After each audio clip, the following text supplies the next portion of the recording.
Bonjour, bonsoir, bienvenue aux entrevues La Portail Zen. Aujourd'hui, j'ai le plaisir de retrouver Catherine Roumanoff et on va parler de son livre. Elle est auteure, hypnothérapeute. On va parler de son livre Hypnose spirituelle, les 7 voyages essentiels, seuls ou accompagnés, aux éditions Le Lotus et l'Éléphant. Alors, bonsoir Catherine. Bonsoir Suzy. Merci d'être ici présente avec moi. Alors, je vais montrer ton livre. Alors, c'est aux éditions Le Lotus et l'Éléphant. J'adore cette collection-là, avec plein d'images, qui est des petits livres. C'est presque des livres de poche qu'on peut apporter partout.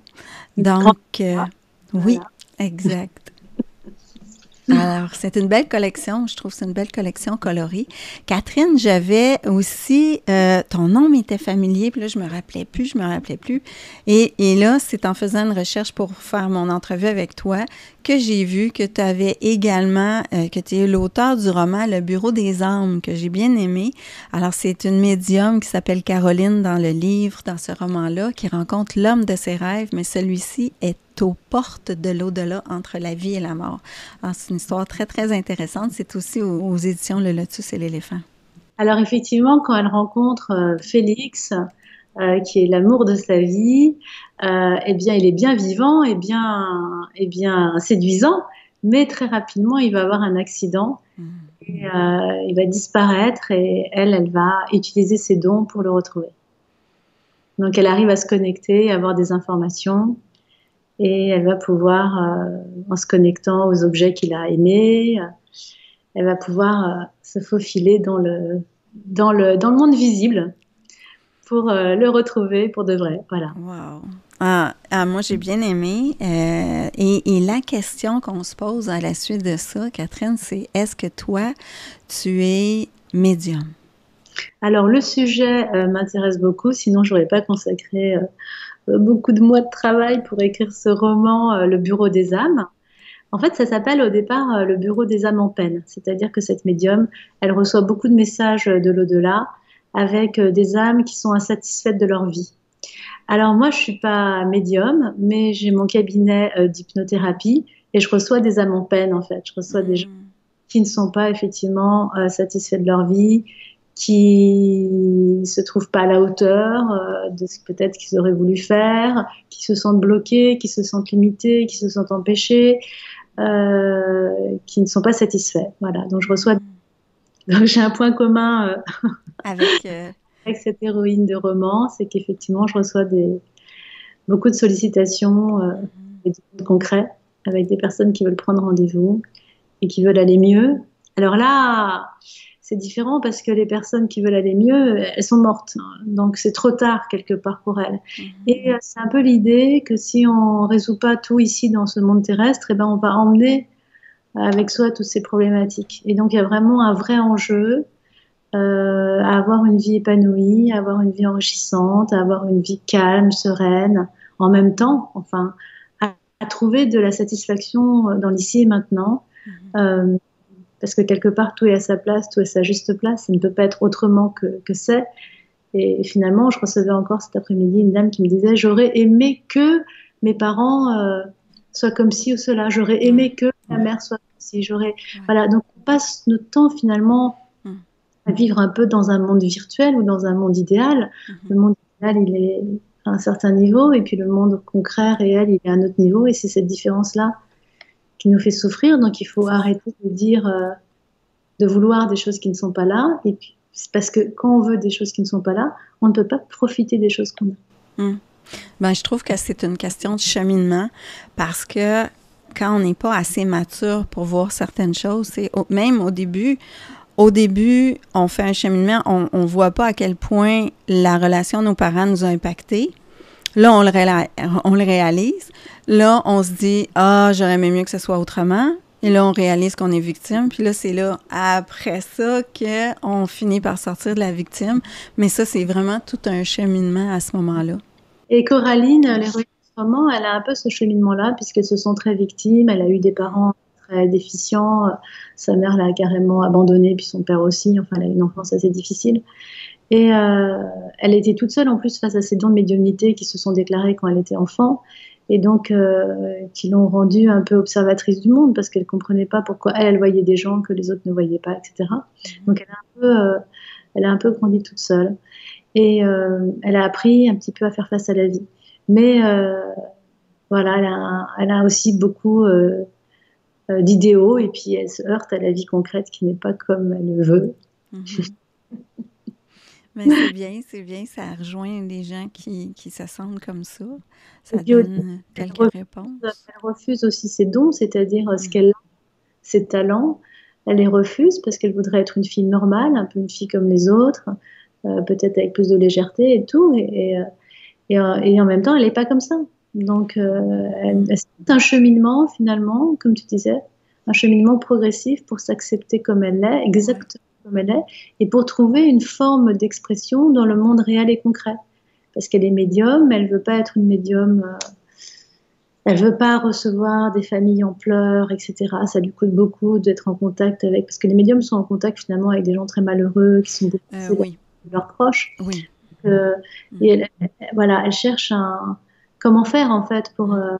pour pas être dévorée par le chagrin des autres. C'est une C'est- question aussi que peut se poser un thérapeute, hein. J'ai une bonne amie médium, c'est exactement ça. C'est exactement ça. Faut vraiment qu'elle soit faite forte de l'intérieur pour avoir ça, pour avoir cette mission de vie-là. Et elle va Euh, trouver exactement.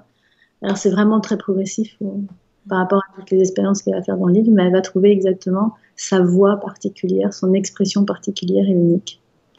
Super. Alors, je vais laisser les gens découvrir ce beau roman. Et Voilà. puis, mais j'aime ça parce que, ouais, attends, on la voit.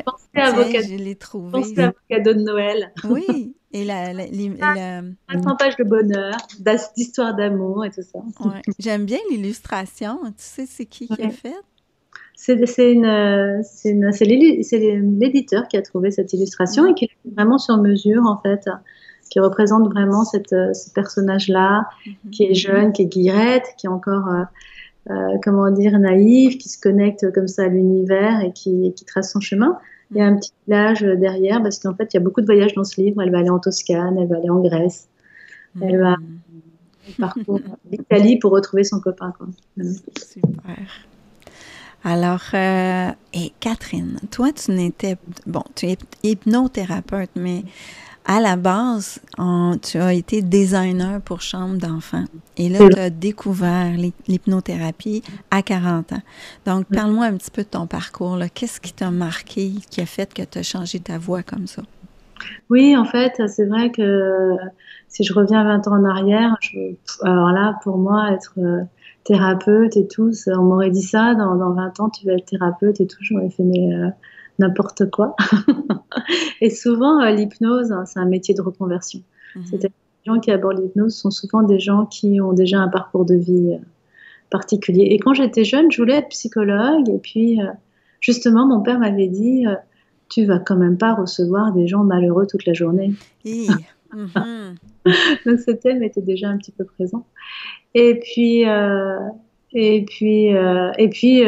voilà, je dessinais, etc.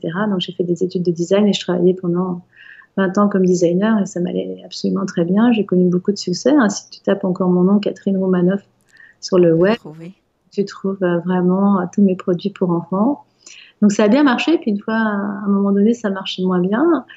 J'avais moins de succès avec les entreprises avec lesquelles je travaillais et du coup, je me suis posé des questions. Qu'est-ce que je fais? Mm. J'ai pas envie de faire non plus tout le temps la même chose. Et là, j'ai bénéficié d'une séance d'hypnose. J'ai OK. été un peu par hasard et j'ai trouvé qu'il y avait j'ai vraiment eu un avant-après. C'est-à-dire, je me sentais pas bien, j'étais un peu perdue, je savais pas trop ce que je voulais faire. Je dessinais pour les enfants, mais est-ce que j'étais capable de dessiner pour les adultes, etc. J'étais un peu, voilà, très troublée. Et du coup, après cette séance d'hypnose, et ben, j'ai pu faire des dessins pour les adultes. D'ailleurs, qu'on retrouve dans mes autres livres, hein, parce que l'hypnose spirituelle, c'est mon 7e ouvrage maintenant. Et c'est Ah, grâce à l'hypnose que je me suis mis à écrire. L'hypnose a vraiment libéré mon écriture.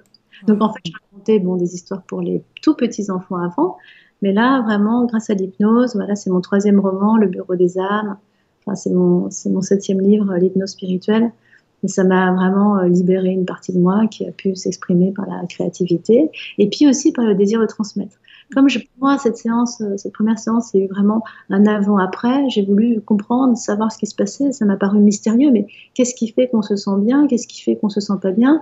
Il y a une partie très rationnelle. On dit, je me sens pas bien parce que je gagne pas assez d'argent, parce que j'ai beaucoup de colère, parce que machin. On a toutes les bonnes raisons d'aller pas bien.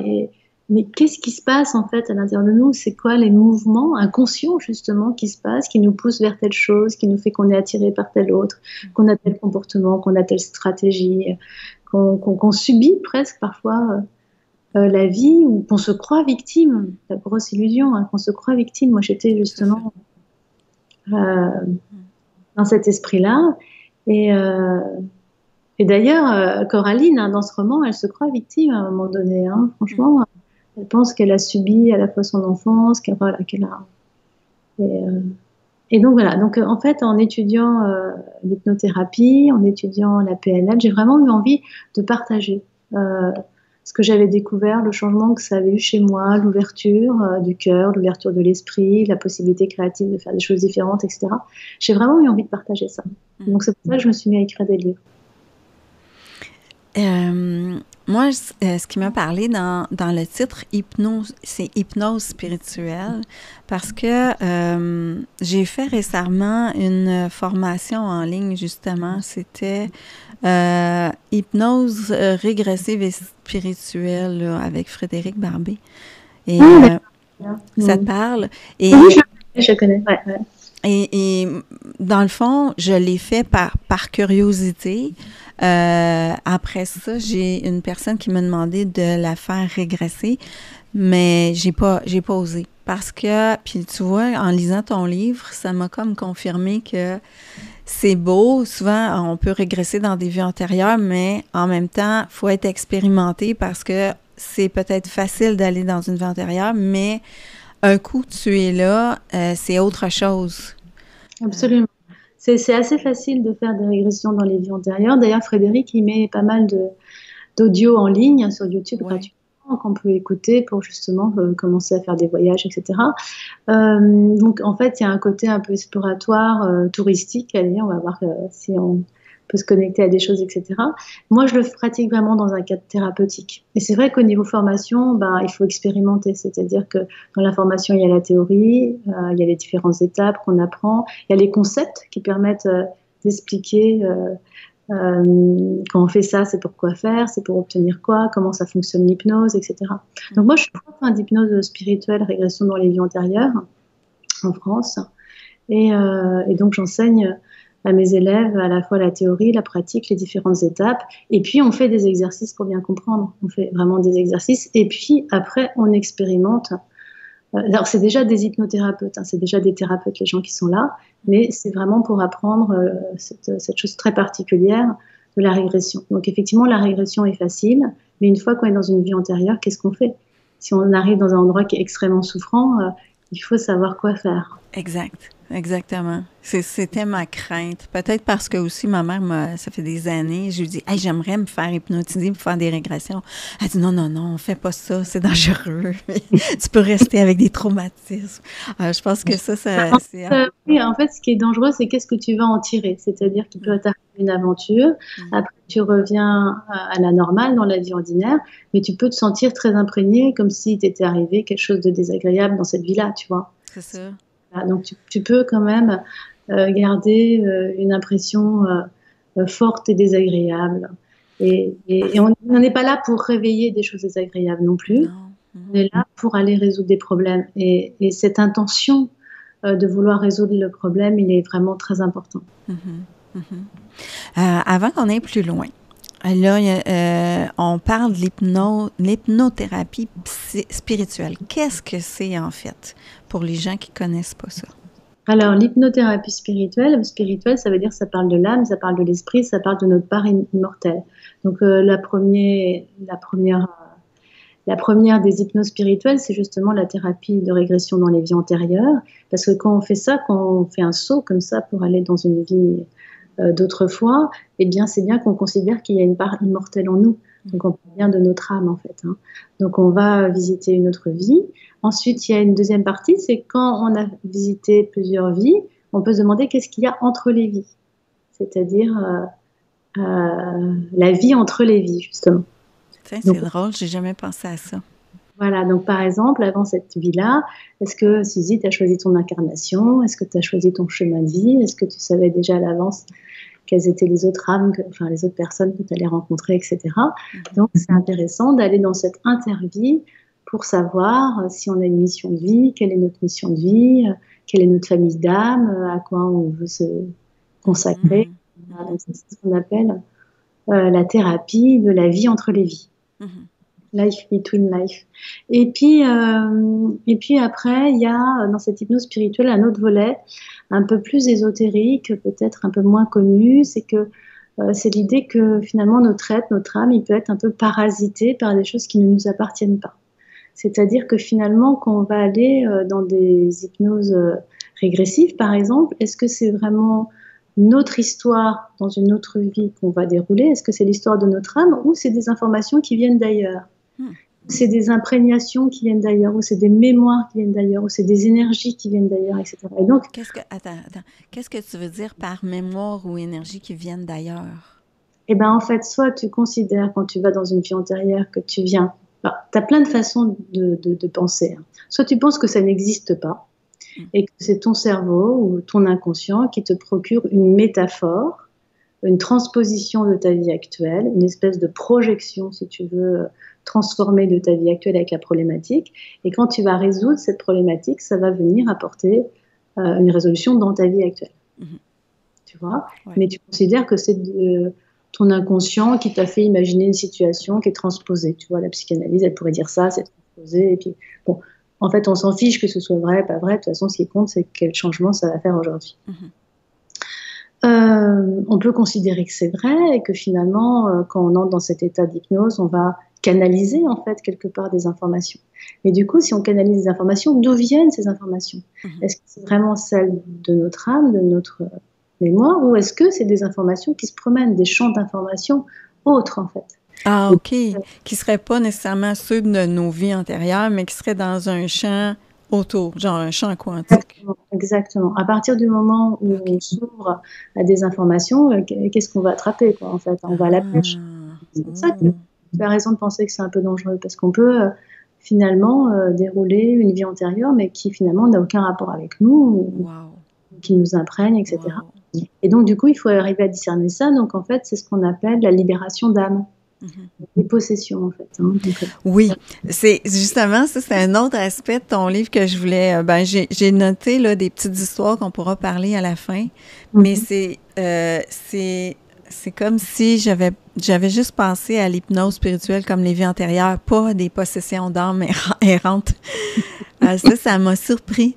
Alors, si tu peux en parler. Ce qui se passe, il y a le mot spirituel, mais il y a le mot hypnose, et l'hypnose, c'est un état modifié de conscience et qui peut être assez favorable à l'émergence de certains phénomènes. Alors, c'est pas à chaque fois, hein, évidemment, bien sûr, ça demeure rare, mais justement, en tant que thérapeute, c'est bien de savoir le faire. Si tu tombes sur un cas particulier, c'est bien de savoir le faire.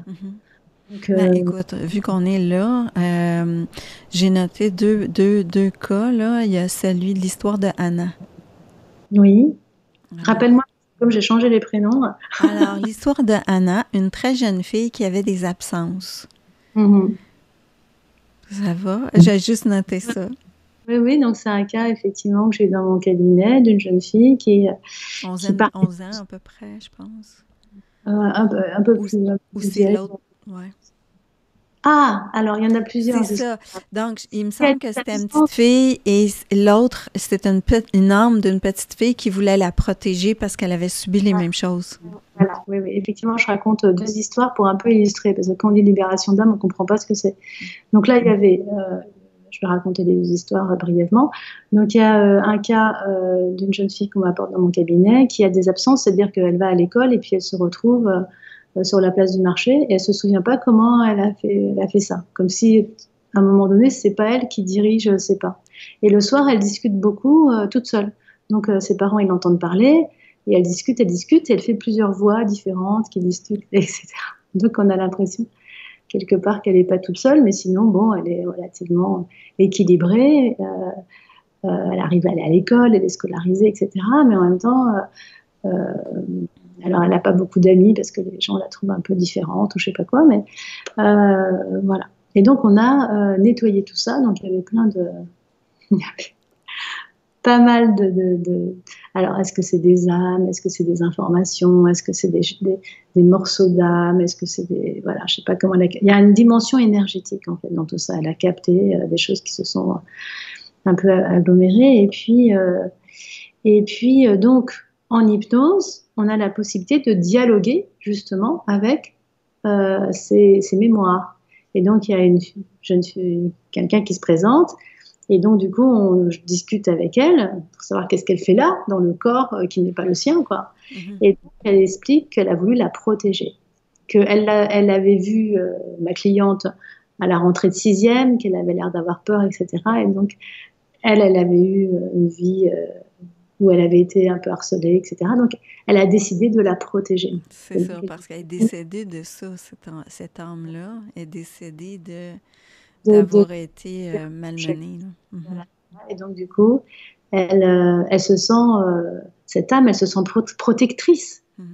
Elle se sent touchée par cette petite fille perdue, donc elle veut la protéger. Mais du coup, en la protégeant, elle la parasite.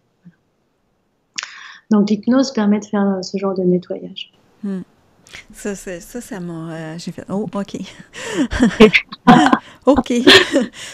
C'est ça. Alors, il faut être certaine de... Alors, je précise, parce qu'après, c'est diffusé, j'ai 12 000 demandes qui arrivent. Je précise que, franchement, je ne fais plus tellement ça maintenant. J'en ai fait beaucoup, des parasitages. Ça m'est un peu passé. Et donc, en fait, je trouve que les énergéticiens font ça très bien. Et c'est plus doux presque pour la personne. Exactement. Parce que eux, ils scannent le corps de la personne, ils voient qu'il y a un truc en plus et ils le virent. Et, en hypnose, on a besoin de dialoguer, il n'y a pas d'énergétique, on a besoin de dialoguer, etc., de négocier parfois. Donc, ça marche aussi.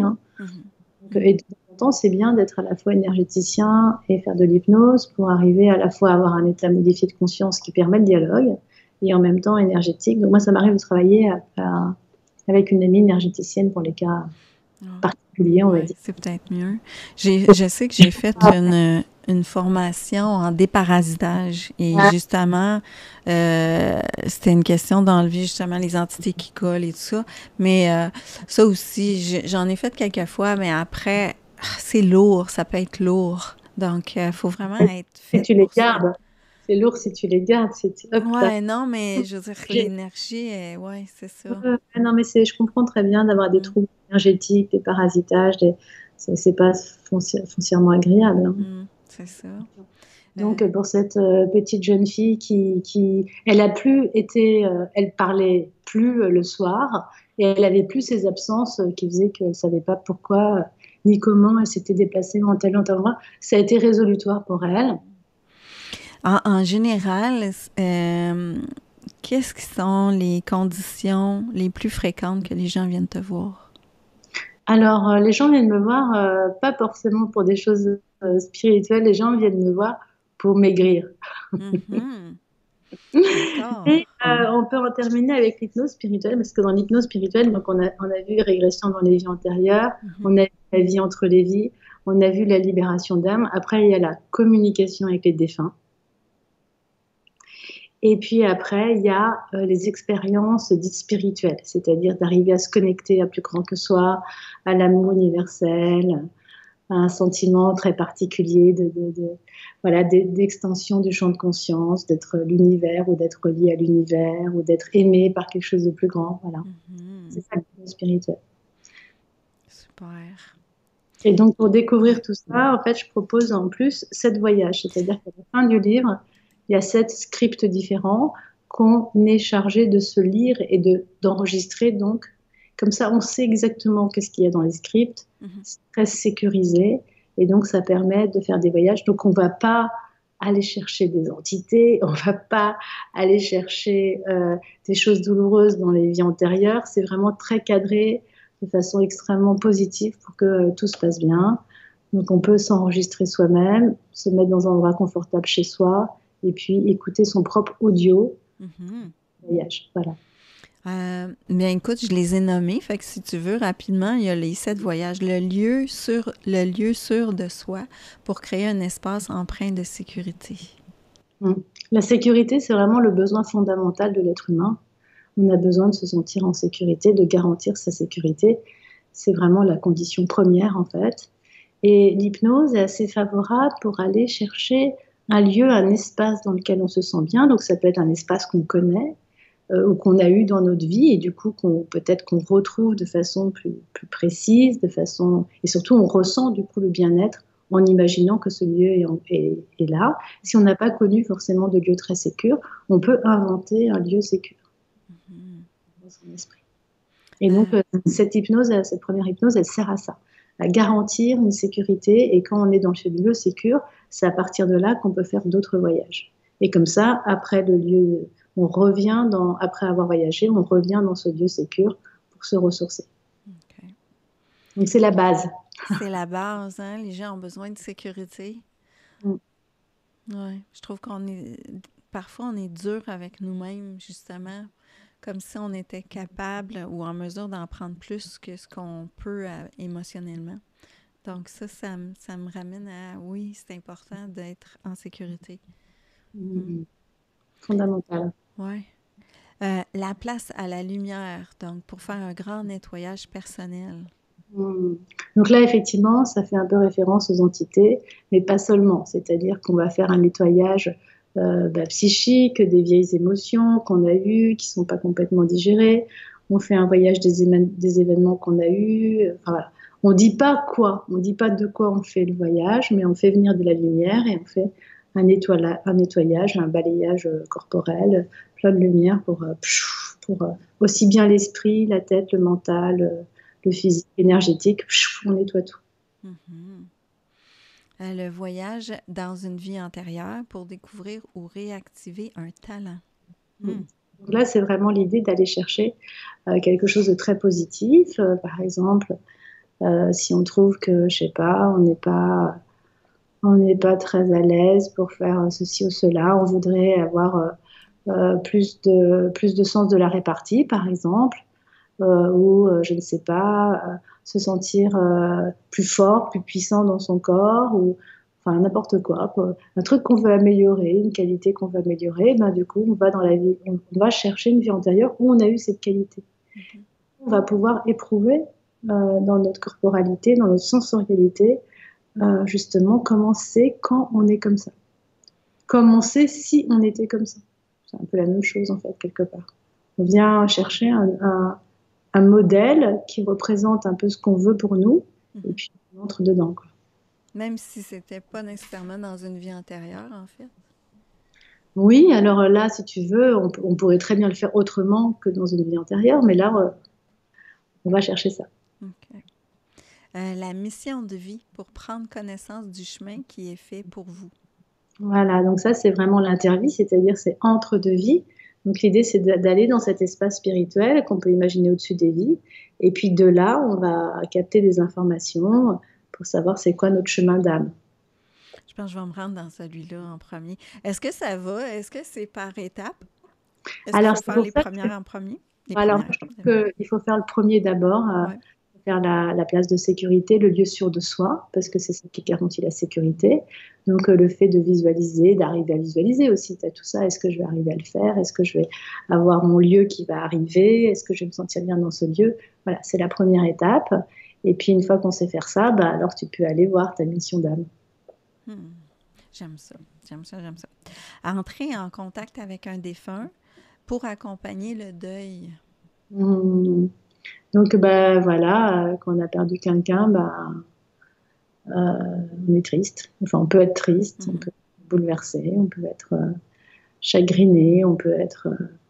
Et donc, la relation s'arrête forcément puisque la personne n'est pas là. Mais en fait, la relation ne s'arrête pas. Quelque part, on peut continuer à être en contact avec, à lui parler.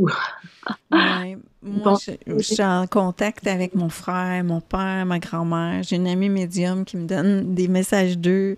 Ils sont toujours avec moi. Assez que je les vois, assez que j'entends s'il y en a un qui va me dire « Non, va pas là ». C'est comme... Alors, sont vraiment là avec nous. Ah, c'est sympa. Donc, ils te donnent des conseils alors. Oui, oui. Ça peut Voilà. arriver que j'ai une phrase qui... Puis vraiment, l'autre jour, j'avais la photo de mon frère, puis je sais pas pourquoi j'ai passé mes yeux dessus et je l'ai vraiment entendu de ne pas me faire d'attente. Il a vraiment dit une phrase, arrête de te faire des attentes. Ça fait, oh! Mais en plus, il avait raison. Alors, oui, ils sont vraiment présents, mais je pense que c'est une question de pratique. Fait que j'imagine que si on fait tes exercices, ça peut aider. Oui, voilà. Donc, toi, tu sais le faire très naturellement. Tu as des informations, etc. Puis, il y a des gens pour qui c'est pas du tout évident, ou peut-être qu'ils peuvent avec certains, mais pas avec d'autres. Et puis, en tout cas, c'est aidant, tu vois, puisque toi, tu as l'impression que ton frère, quelque part, il est toujours là, Mhm. puisqu'il Oui. vient de... Voilà, voilà.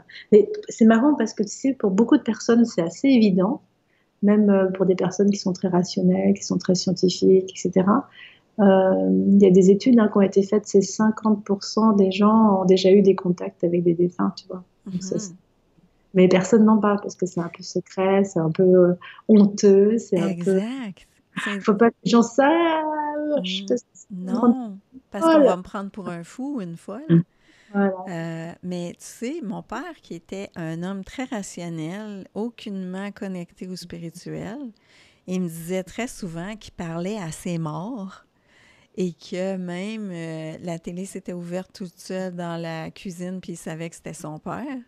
Alors que, tu vois, mais c'était comme Mais dans naturel. l'ancien temps, il me semble que dans l'ancien temps, tu vois, puisque moi aussi j'ai des témoignages d'un grand-père que j'ai pas connu et qui disait qu'il était avec ses morts, quoi, Mhm. et qu'il communiquait avec eux. Tu Et vois, c'est ça. d'ailleurs, je l'ai mis dans un des débuts de mon livre. Alors, je sais plus si c'est celui-là ou un autre, mais j'ai mis ça, hein, le témoignage du grand-père, tu vois, qui dit, je crois que c'est au début de mon roman. Ah, j'ai mis ça. Il vit en permanence en compagnie de quelques êtres chers et disparus. Pour lui, ils ne sont pas vraiment morts. Par la prière, il peut communiquer avec eux. Il leur attribue un pouvoir bénéfique et se sent protégé par eux. Tu vois, ça c'est mon père qui parlait de son père et qui racontait ça, quoi. Tu vois. Et tu vois, c'est comme ton grand-père alors qui Mm. parlait de ça. Donc je pense peut-être qu'à une époque c'était plus courant, c'était pas montré du doigt, c'était pas, je sais pas. Je sais pas, mais... Là, il y a un peu, voilà, il y a une hypnose, une guidance, on va dire, une méditation Mhm. qui vient favoriser ça. Voilà. OK, parfait, Donc super. après, c'est à chacun d'expérimenter. Je Oui, garantis puis pas que pas ça se marche. décourager aussi, Voilà. hein? Parce qu'il y en a qui arrivent moins et ils se découragent. Oui, il faut peut-être essayer plusieurs fois. Voilà, faut faire ce qui nous intéresse de toute façon, hein. Et les 2 derniers voyages, tu as la connexion à la sagesse de l'univers afin d'accéder à une vision globale et réparatrice. Hmm. Qu'est-ce que c'est? Donc là, c'est un peu l'idée de prendre de la hauteur sur sa vie, de prendre de la hauteur sur son chemin de vie, de, de, parce que souvent, quand on est triste, on est malheureux, on a le nez dans le guidon, on est un peu Mm. même, tu sais, quand il t'arrive un truc désagréable, on est un peu comme on a des ornières, c'est-à-dire que notre vie, quelque part, elle est toute rétrécie, hein. J'aime ton image des ornières. C'est Ouais, tellement ça. comme le cheval, là, qui Ouais. voit pas tout, du coup, il voit plus qu'un truc, ou alors il voit justement plus rien, quoi, parce que il est prisonnier de ses propres difficultés. Donc là, c'est au contraire d'aller en haut pour se regarder d'en haut, quoi. Qu'est-ce que j'ai Mhm. dans ma vie? Voilà ce qui m'est arrivé. Voilà, j'ai perdu mon frère, j'ai perdu machin, j'ai tata, j'ai eu ça comme job, puis je me suis... Voilà, on regarde un peu les choses d'en haut et on Mhm. s'envoie de l'amour. Mm. On n'est OK. jamais aussi bien servi que par soi-même. J'ai entendu un ting quand t'as dit on s'envoie de l'amour. C'est Un petit synchronicité. message. Et puis, le dernier voyage, bon, l'essence de soi, pour se recentrer sur l'essence primordiale. Qu'est-ce que l'essence primordiale? Alors, j'ai voulu, tu vois, dans le premier voyage, faire un lieu de sécurité. Et là, j'ai voulu faire un voyage de centrage, c'est-à-dire de se réunir. Tu sais, on est composé de plein de différentes parties. Il y a une partie qui veut faire ci, l'autre partie qui veut faire ça, et de plein de disputes intérieures, de conflits, de choses comme ça. Et Mm. on a des différentes aspirations à différents niveaux. Donc là, on, on On réunit tout ça, réunit tout ça. ouais, pour se centrer et pour se sentir occuper vraiment sa propre corporalité, son corps, son espace, son aura. Voilà, on se recentre entièrement et complètement. Donc, Mm. c'est un voyage pour clore les voyages. Donc, Mm. par exemple, toi qui veux aller voir ta mission d'âme, tu peux faire le premier voyage qui est le voyage de sécurité où tu te sens bien. Et puis, du coup, tu vas pouvoir faire le deuxième voyage, aller dans cet espace spirituel pour voir ta mission de vie. Et puis après, quelques jours plus tard, tu fais le voyage de recentrage et comme ça, tu vas pouvoir utiliser tous tes apprentissages Mm. que tu as pu faire. Est-ce que tu as pensé de les mettre en audio, ces voyages-là, ou c'est Oui, à chaque... j'y ai pensé, mais je me suis dit, allez, chacun doit travailler un peu, quoi. Je trouve Ouais. ça intéressant déjà que les gens aient le texte, parce que comme ça, ils savent ce qu'il y a dedans. C'est Mhm. pas mystérieux, je sais pas trop quoi. Et voilà, chacun va travailler un peu. Et Parfait. voilà. Et puis chacun comme ça peut dire à son propre rythme aussi. Il y a des gens qui aiment quand c'est très lent, il y a des gens qui aiment quand c'est plus dynamique. Voilà, chacun va être. Ouais, ouais, exact. Après, il y a des gens qui ne font que les lire et rien que le fait de le lire, Ils en effet, savent les étapes. ouais, voilà, ils savent les étapes ou ils le font en même temps qu'ils le lisent. Mhm. Alors, Ils- ton adresse de site web www.hypnothérapie-angers.com. Voilà, je suis à Angers dans l'ouest de la France. Donc voilà. Est-ce que les gens doivent te rencontrer en personne, Catherine? Alors moi, j'aime beaucoup le présentiel. Oui. Justement, pour tout ce qui est hypnose spirituelle, ça me paraît compliqué de le faire à distance, donc je le fais pas à distance. Non. À distance, je fais des téléconsultations, bien sûr, mais sur des sujets qui sont pas de l'hypnose spirituelle. OK. OK. Il y a beaucoup Parfait. de choses qui peuvent être réglées sans l'hypnose spirituelle aussi, hein. Il y a beaucoup de gens qui viennent, oui, je voudrais avoir une vie antérieure, etc. Et puis finalement, on fixe un objectif en disant, mais qu'est-ce que vous voulez pour vous dans cette vie d'aujourd'hui? Ah ben, je vais avoir, je sais pas, plus confiance en moi. Et ben, du coup, on fait plus confiance en soi, on n'a pas besoin d'aller voir une vie antérieure. Ouais. Voilà. Donc, Hmm. expliquez ce que vous avez et moi, C'est vrai. Tu as bien je raison. j'essaie de faire ce qui fonctionne. Je fais ce Mhm. qui fonctionne. Exact. Super. Écoute, merci. C'était très agréable de parler avec toi. Merci à Euh, toi. et je vais inviter les gens. De toute façon, avec ton livre, s'ils désirent le faire, ils peuvent s'enregistrer et là, peut-être être en mesure d'aller faire une régression par eux-mêmes. Et bien sûr, absolument, ce livre est fait pour ça. Ce livre, dans la première partie, si tu veux, il l'explique. Donc, pour bien comprendre l'historique, comment les régressions dans les vies antérieures, c'est arrivé dans l'hypnose, voilà, pour bien cadrer. Et puis après, fort de ça, une fois qu'on le sait, hop, on peut faire le voyage. Mhm. C'est Voilà. ça. Je trouve que c'est bien d'avoir l'explication plutôt que de hop, on fait le voyage comme ça. Non, on a l'explication et après, on peut faire le voyage. Mm. Ouais, et de suivre les étapes. Donc, merci beaucoup, beaucoup, Catherine. Et à toi, Suzy. Alors, je vous invite à partager la vidéo si vous avez aimé et puis vous procurer le livre Hypnose spirituelle ou même le roman Le Bureau des âmes. C'est un bon moment. Là, il commence à faire froid, hein, de lire, exactement, de lire les livres avec un petit doudou puis un chocolat chaud. Donc, merci à tous. Je vous souhaite une belle continuité. Au revoir. Au revoir, Catherine.